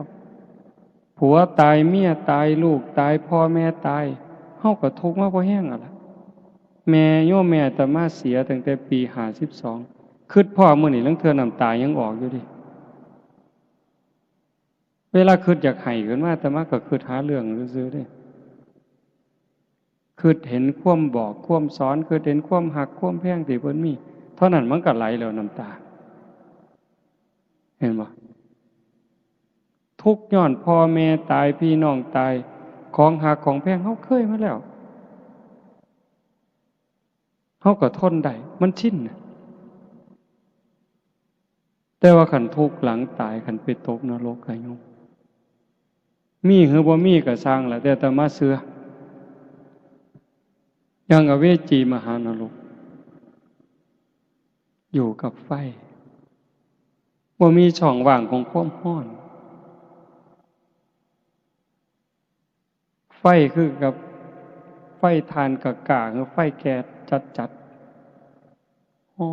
นเสมอต้นเสมอปลายชั่วกับชั่วกันเอาซำใดบางเทื่อเพิ่นว่านรกภูเขาเหล็กกิ่งมาในทิศทั้งสี่เขามากระทบกันบดเฮานี่ขาดเครื่องมุนกับหมองรถอันนี้เป็นตาย้านบ่คันเป็นเปรตหิวตลอดน้ำเลือดน้ำหนองไหลส้มเป็นตาย้านซ้ำใดถ้ามาว่าได้เป็นตาย้านขันมันดีที่สุดก็คือพยายามฝึกฝนอบรมบ่มจิตบ่มใจถอนหักสั่งบ่ต้องได้บ่ต้องเสียคันมันได้ก็สมมุติว่าได้ก็ใส่ไปตามนั้นมีไปตามนั้นแต่บ่เอามาแบกว่าของกูจนเป็นทุกข์เสียก็บ่แม่นว่าเสียดายว่าของกูจนต้องเป็นทุกข์ต้องนำเอาคืนต้องตามยื้อต้องแย่งต้องฟ้องลงฟ้องศาลให้ได้กลับคืนมาก็บ่ให้มันเป็นถึงขนาดนั้นขันปล่อยได้ว่างได้จิตใจว่าเป็นทุกข์นั่นคือใจลอยเด้ ใจลอยขึ้นสูงขึ้นจากอำนาจของกิเลสตัณหาการทำบุญนี่เป็นพื้นฐานเฮาสวดอยู่ประจำดอกสัพพปาปัสสะอาการนังการไม่ทำบาปทั้งปวงนี่พื้นเบื้องต้นเลยเว้นจากการเฮ็ดบาปเพราะว่าบาปมันเฮ็ดให้เกิดทุกข์ก่อทุกข์ก่อโทษก่อความเดือดร้อนให้ตนเองและผู้อื่นบาปเนี่ยบาปคือความทุกข์ความเดือดร้อนทั้งตนเองและผู้อื่นกุศลสูปสัมปทาการทำกุศลให้ถึงพร้อมเฮ็ดบุญเฮ็ดกุศลให้มันหลายขึ้นมากขึ้นบุญเฮ็ดให้เกิดความสุขความสบายใจทั้งตนเองและผู้อื่นนี่ก็คือภาพจังซี่ผู้ใดมาเห็นกันคนดีมีสัมมาทิฏฐิอดบ่ได้ดอกสิอ่อนซ่อนน้ำภูมิใจน้ำดีใจน้ำอดบ่ได้ฮอดเทวดาพุ่นแต่ว่ามันบ่ทันปลอดภัยทีละอย่างว่าเอลกาปัตตนาก็ตามพระนางมลิกาก็ตามเห็นบ่เพราะว่าจิตมันยังแวบๆรักษาบ่ได้บัดยามใกล้สิใจขาดแทนที่มันสิเอาบุญเฮ็ดบุญบักหลายทอฟ้าเนี่ยมันไปคิดเห็นบาปทอเข็มไปแล้วดิใส่บาปก่อนดิคำสอนของพระศาสนาจังเป็นสิ่งอัศจรรย์เป็นสิ่งประเสริฐสูงสุดสัจิตตปริโยทปันนังการชำระจิตของตนให้ขาวรอบชำระใจขัดสีใจให้ของจิตของใจเฮานี่ให้มันสะอาดบริสุทธิ์สะอาดจากหักสะอาดจากสั่งสะอาดจากโกรธสะอาดจากเกลียดสะอาดจากกลัวสะอาดจากโลภโกรธหลงเฮ็ดได้ง่ายบ่ง่ายคันมันง่ายกับบรรลุธรรมกันหมดแล้วก็จังต้องเพียรการให้ทานเนี่ยเป็นอุบายเพื่อเอาชนะความขี้ทีคันเฮาสิว่าเอาบุญก็หมายความว่าการให้ทานนี่เฮ็ดให้เฮามีอยู่มีกินเกิดชาติหน้าชาติใหม่สิเป็นคนร่ำคนรวยคนสวยคนงามนี่ว่าเอาบุญบ่ให้เกิดแต่คันว่าตามห้อยพระพุทธเจ้าไปการให้ทานเป็นอุบายเอาชนะความขี้ทีขี้เหนียวบ่หยุดรักษาศีลคันว่าแบบว่าบุญเพื่อให้เกิดมางามรักษาศีลเฮาสิเกิดมางามโรคภัยไข้เจ็บน้อยรูปร่างหน้าตาดีผิวพรรณดีโรคภัยไข้เจ็บหน่อยอายุยืนนั่นน่ะบอกจังซี่เลยแต่คันว่าตามห้อยพระพุทธเจ้าอีหลีบัดศีลเป็นอุบายออกจากการเบียดเบียนบ่เบียดเบียนตนเองบ่เบียดเบียนผู้อื่นคันบ่เบียดเบียนมันก็บ่มีบาปมันก็บ่มีโทษบ่มีเวรบ่มีภัยมันก็สะอาดไปเรื่อยศีลเป็นเครื่องชำระบุญเป็นเครื่องชำระศีลก็เป็นเครื่องชำระศีลก็เป็นอาภรณ์เห็นบ่ล่ะการเจริญภาวนาคันว่าแบบเอาบุญเจริญภาวนาเฮ็ดให้เฮาฉลาดก็แม่นอีหลีเบิดเกิดชาติหน้าพบใหม่ฉันใดก็สิเป็นคนมีสติมีปัญญาเฉลียวฉลาดอันนี้เว้าแบบเอาบุญแต่คันเว้าตามพระพุทธเจ้าการเจริญภาวนาเป็นอุบายเอาชนะความหลงความงมง่ายเพราะว่าการเจริญภาวนาเฮ็ดให้เกิดสติเกิดปัญญาฉลาดก็จริงแต่คันลึกไปกว่านั้นมันประหารกิเลสได้เกิดปัญญาจนสามารถเอาชนะกิเลสได้งานบุญอุทิศบุญอัฏฐะในมื้อนี้เฮาบวชลูกบวชหลานนำแล้วขบวนการทำนี่ล่ะมันมีครบสิเอาแบบบุญก็ได้เอาแบบพระพุทธเจ้าก็ได้ท่านเพื่อให้ร่ำให้รวยอุทิศถึงพ่อแม่ก็บ่ผิดขันคักไปกว่านั้นท่านเพื่อเอาชนะความขี้ทีคนขี้ทีมันท่านบ่ได้ขันแม่นท่านก็หวังหลายกว่าเก่าไปท่านหาบาทอยากถือเลขรางวัลที่1พูนปวงบ่บัดนี้เจ้าว่า ท่าน10 บาทท่าน100 บาทก็ฟังแต่เขาสิอ่านชื่อคันเขาบ่อ่านชื่อก็นอนบ่หลับยามมื้อเช้าไปถามผู้ใหญ่บ้านเป็นหยังบ่อ่านชื่อข่อยเพิ่นว่าบ่แม่นแต่โยมเด้อาตมาก็เป็นโง่โง่ยังว่าเป็นตาบักกอกเขกคือหยังนี่ ทำบุญจังซี่กันเขาบ่เว้าชื่อถึงเจ้าของมันคือบ่ว่าเพิ่นยังว่าอยู่บัดเขาอ่านให้อาจารย์ลาวีบริจาค5 บาทสิซื่นๆขึ้นมาจักหน่อยย่างออกจากหม่องก็คือสิคือเบิ่งติล่ะมันอยู่ในนี่โยมกิเลสนี่มันอยู่ในนี่คันเว้าแม่นแนวเป็นตัวเป็นตนเป็นแต่จับมาขายอีหลีเนาะโยมเนาะมันเป็นแต่จับมันมาจับขาตีใส่ดินพุ่นนี่ผลบ่แม่นมีแต่มันจับขาเฮาตีใส่ดินพาเฮาเกิดพาเฮาตายพาเฮาตกนรกมกใหม่เกิดมามีแต่โลกแต่ไผ่นี่โยมไม่ออกเพิ่นถามว่างั้นบ่ไปเดินทุดงค์น้ำเพิ่นบ่เพิ่นไปจังใดตั้งแต่ย่างขึ้นมานี่ยังกุจุกระจะคันย่างบิณฑบาตมาบิณฑบาตมื้อนึงต้องเซา2 มื้อโยมอาตมาบาปหลายจังว่าคันบางมื้อบ่หาแต่ได้ปานนั้นเด้คันย่างตีนเป้าแน่จักหน่อยย่างหม่องบ่นี่แน่กึกกักมื้อนั้นไปเบิ่งเขาเฮ็ดภูเขาย่างไปซองนั่นซองนี้เฮ้ยบ่พอ10 นาทีไปบ่เป็นแล้วจักเป็นย้อนบาปย้อนกรรมอันใดย้อนผิดศีลผิดธรรมมาก่อนนั่นล่ะก็เลยเป็นแนวนั้นจังว่ามันเป็นตาย้านมันส่งผลทั้งหมดโยม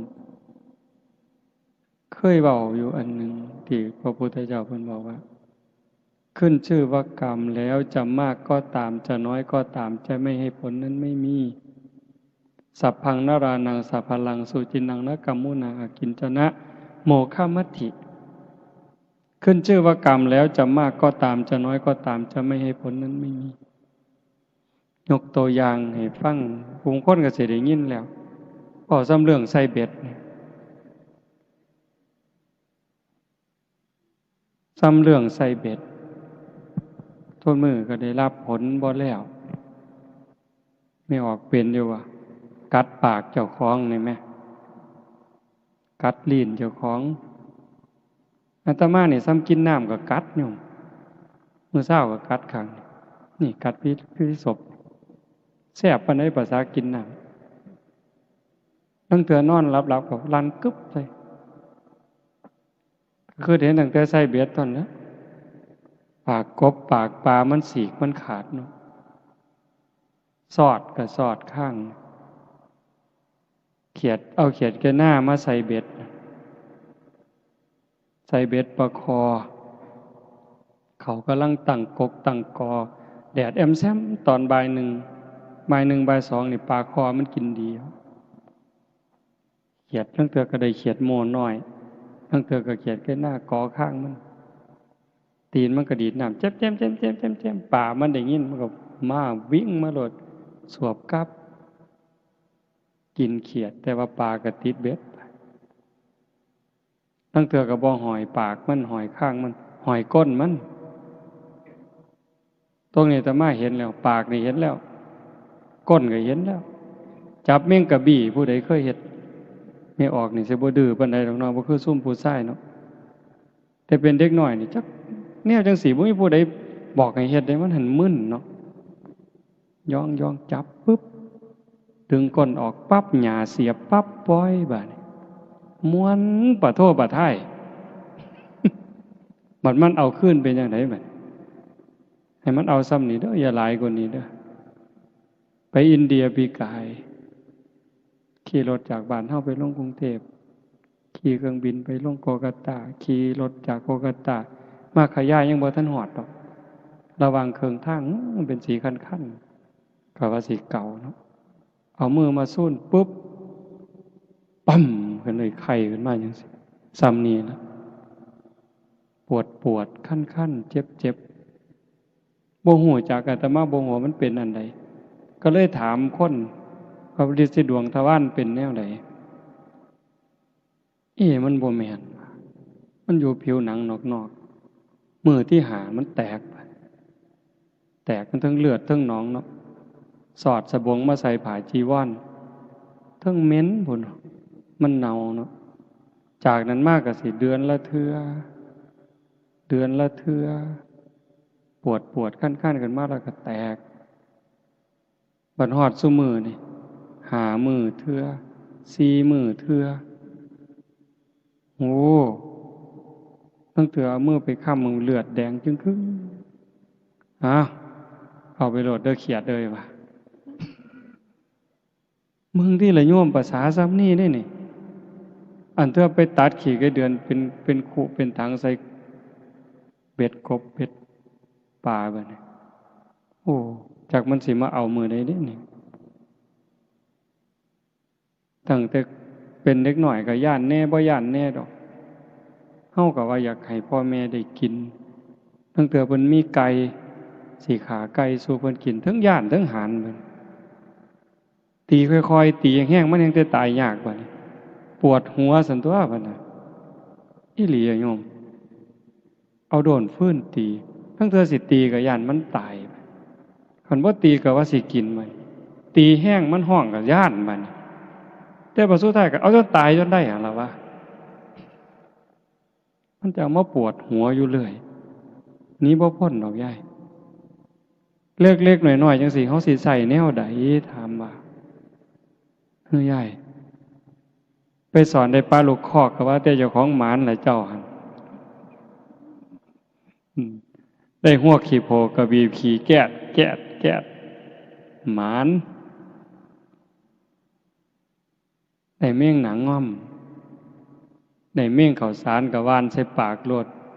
ดินเงาๆก็หย่ำเลยจักบ้าจักดีเนาะเบิ่งกระไดคนนี่ว่าโอ้คิดไปจะแม่นมันหลายนั่นติเอ้ยนั่นติล่ะเป็นตารู้ตนเฮาก็อ้างว่าบ่คันบ่เฮ็ดก็บ่ได้กินก็แม่นอีหลีบัดไล่ตั๊กแตนคืออาจารย์เพิ่นว่าว่าหั่นตั้งแต่เป็นเด็กน้อยเลี้ยงงัวไล่ตั๊กแตนมาหักปีกทะลกกันดีดปีกมันแล้วหักขามันแล้วเอาไปกี้กินแล้วก็แล้วบ่เอามาโยนเล่นเบิ่งติล่ะเบิ่งความบ่ฮู้ทิพย์มาโยนน่ะตีกบเอาของกันนั่นแหมสุดท้ายก็ไปกี้กินนำกันแล้วมาเล่นเฮ็ดหยังจังวะโยนไปแต่ละเทื่อมันสิแค้นหน่อยบ่เจ้าว่าไปอูดแม่งกินนู่นมานี่เอาติเฮ้ยสิเฮ็ดจังไหนไม่ออกสิใส่แนวใดนั่งสมาธิคักๆได้นั่นล่ะจังว่ามันเป็นตาย้านจังว่าพ่อลดก็ลด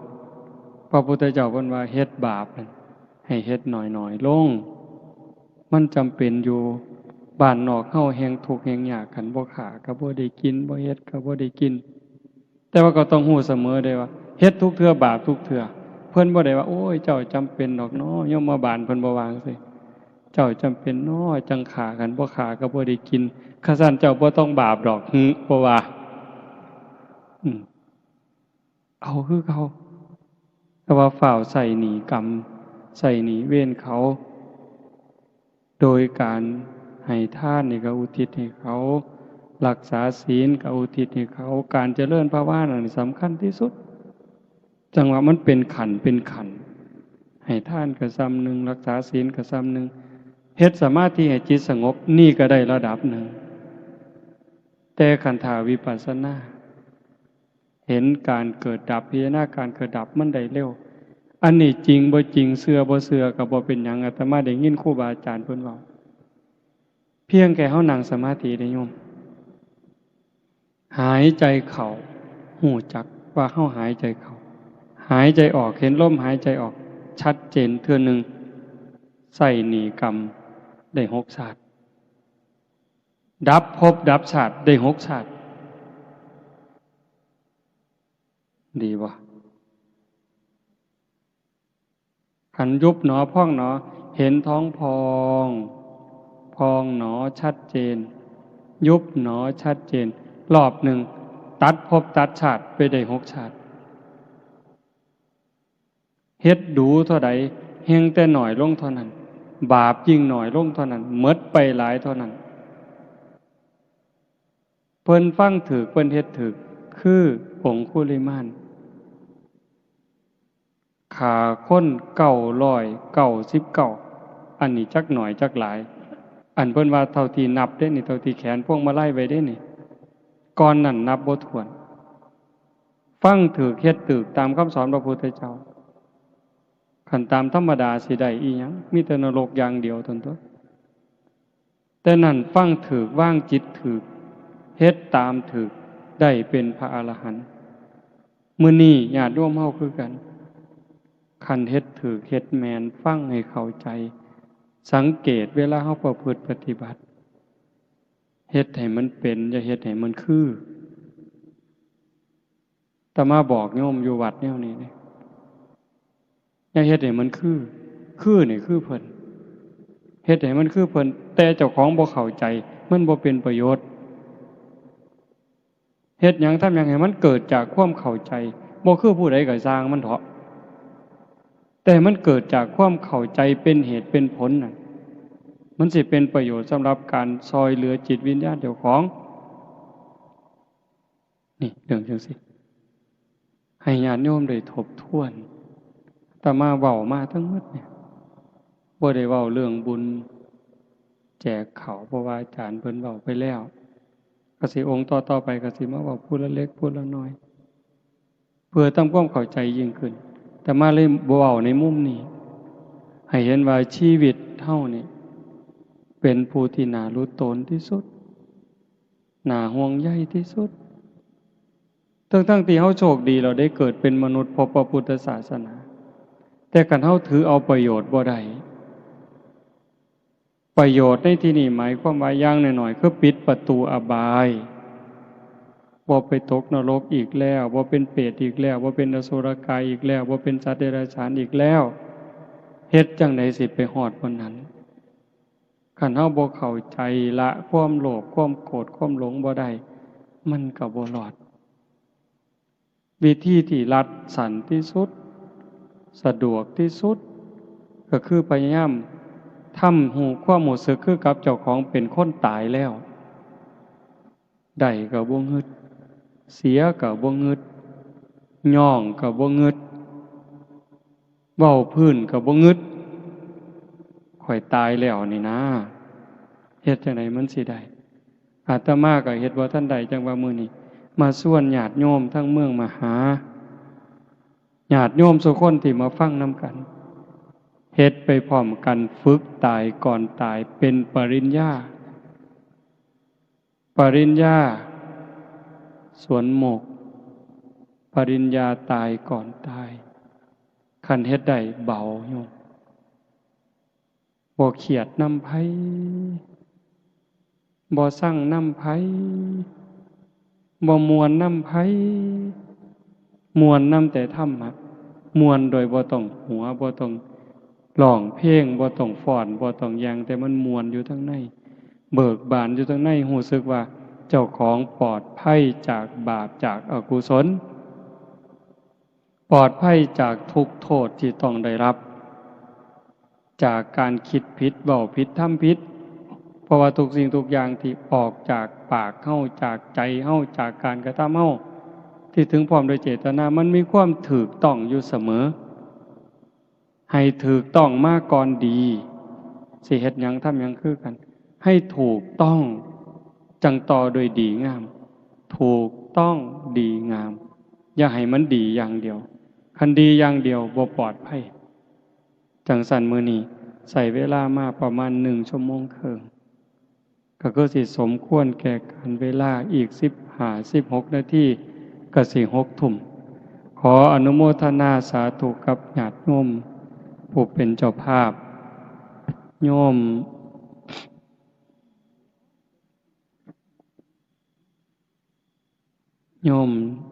สงวนใจโยมละอองศรี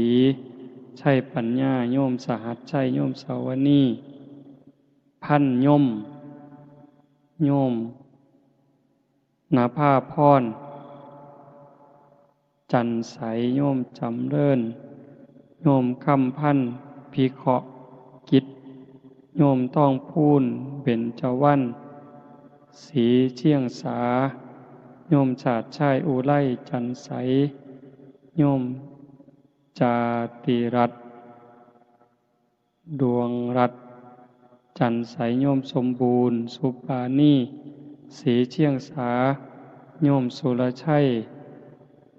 ลาดาชัยปัญญาพร้อมทั้งลูกหลานญาติพี่น้องญาติโยมสุคนพิเศษนาคอยู่ไสบุนี่ออกเมื่อแล้วอธิปัตย์โยมที่ระวัดจันใสบวชจักมือบุนี่จักพรรษาก็เป็นตาลุโตนเป็นตาหนาเห็นใจมื้อนี้อยู่วัดกับผู้หนึงแต่กี้ว่าบ่เอาได้อาตมาว่าบ่เอาได้แต่ก่อนคันบ่บวชตลอดชีวิตนี้อย่ามาไก่บ่เอาดอกบัดเบิ่งไปเบิ่งมาบ่ได้บวชนะมาก็ไปบวชคือเก่าบวชบ่บวชเนาะเบิ่งแล้วเป็นตาลุโตนบัดไปบวชอยู่บางหม่องทำวัดก็บ่ได้ทำบ่ต้องถึงว่าวัดเช้าดอกวัดแลงก็บ่ทำจักอยู่จังได๋นั่งสมาธิมันสิได้นั่งบ่เดินจงกรมสิได้เดินบ่บวชแล้วก็หมู่ก็ไปเล่นน้ำนั่งถ่ายมอเตอร์ไซค์หมู่ก็ไปดีดกีตาร์จักหน่อยครูบาก็ขอดีดนำแหน่ หมู่มาเล่นน้ำก็เว้าเพื่อนผู้สาวให้ฟังโอ้ยเป็นตารุตนก็เลยให้บวชมื้อนี้ก็มีมาเรื่อยๆผู้ละ7มื้อผู้ละ9มื้อ15มื้อก็จักสิเฮ็ดจังไดโยมเอ้ยแก่บ่ตกแล้วล่ะคันบ่เฮ็ดก็บ่ได้ก็เป็นตารุตนจักหน่อยก็สิว่าบวชมาบ่แห้งแล้วศาสนาพุทธก็บ่มีหยังดอกพากูกินตัวข้าวแล้งเพิ่นสิว่าอีกห่วยก็เลยให้บวชจังซั่นบวชหน่อยก็ให้เพิ่นตั้งใจพ่อแม่ดีญาติพี่น้องดีมีครูบาอาจารย์ดีก็ย้ำเตือนกันเอาแนะนำกันเอาเด้ออนุโมทนาสาธุถ่ายที่สุดก็ขอรัตนาอ้างอิงอำนาจแห่งคุณพระศรีรัตนตรัยคุณของพระพุทธเจ้าพระธรรมพระสงฆ์และอำนาจแห่งบุญกุศลคุณงามความดีที่มีทั้งหมดทั้งมวลในสากลจักรวาลจงหลอมร่วมเป็นตบะเป็นเดชะเป็นพลวะปัจจัยเอื้ออำนวยหนุนส่งดวงจิตวิญญาณของโยมพ่อใหญ่คูณแม่ใหญ่พิมพาจันใสตลอดทั้งปู่ย่าตายายบิดามารดาสามีภรรยาญาติพี่น้องลูกเต่าเหล่าหลานตั้งแต่ชาติก่อนพบก่อนพ่อแม่ในอดีตปู่ย่าตายายในชาติก่อนพบก่อนในอดีตถ้าได้รับหูรับทราบก็จงอนุโมทนาสาธุรับเอาหากบ่สามารถจะรับหูรับทราบได้ก็ขอฝากข่าวบุญข่าวกุศลที่ญาติโยมผู้เป็นเจ้าภาพพร้อมทั้งพี่น้องสุคนที่มาร่วมบุญในมื้อนี้ได้เฮ็ดได้สร้างได้ทำตั้งแต่การให้ทานไหว้พระรับศีลฟังเทศน์ฟังธรรมเจริญสมาธิภาวนาเหล่านี้ฝากไปกับเราเทพเทวดาพระนางธรณีภูมิญาณวิถีอันเป็นทิพย์จงนำข่าวบุญข่าวกุศลส่วนนี้ไปแจ้งแก่ดวงจิตวิญญาณโยมพ่อใหญ่คูณแม่ใหญ่พิมพาจันใสพร้อมทั้งญาติพี่น้องในอดีตชาติให้ได้รับหูรับทราบแล้วจงอนุโมทนาสาธุรับเอาหากว่ามีความทุกข์ก็ขอบุญกุศลส่วนนี้จงถ่ายถอนให้ได้พ้นไปจากความทุกข์หากว่ามีความสุขดีอยู่แล้วก็ขอบุญกุศลส่วนนี้จงส่งเสริมให้เพิ่นได้มีความสุขยิ่งขึ้นไปสุดท้ายก็ขอบุญกุศลเหล่านั้นจงสะท้อนย้อนกลับมาปกปักรักษาคุ้มครองเจ้าภาพพร้อมทั้งญาติโยมทุกคนจงเป็นผู้เจริญงอกงามในจตุรพิธพรชัยคืออายุวันนะสุขภละปฏิภาณธรรมสารสมบัติเป็นผู้มีสัมมาทิฏฐิได้มีโอกาสประพฤติธรรมปฏิบัติธรรมไม่ได้เข้าถึงธรรมที่บ่ทันได้เข้าถึงได้หูแจ้งธรรมที่บ่ทันได้หูแจ้งจนสามารถนำตนให้พ้นทุกข์ได้มีความสุขกายสุขใจปรารถนาสิ่งหนึ่งประการใดหากเป็นไปโดยชอบประกอบโดยธรรมก็ขอให้ความหวังความปรารถนานั้นจงสำเร็จทุกๆประการโดยทั่วกันทุกท่านทุกคนเทอญ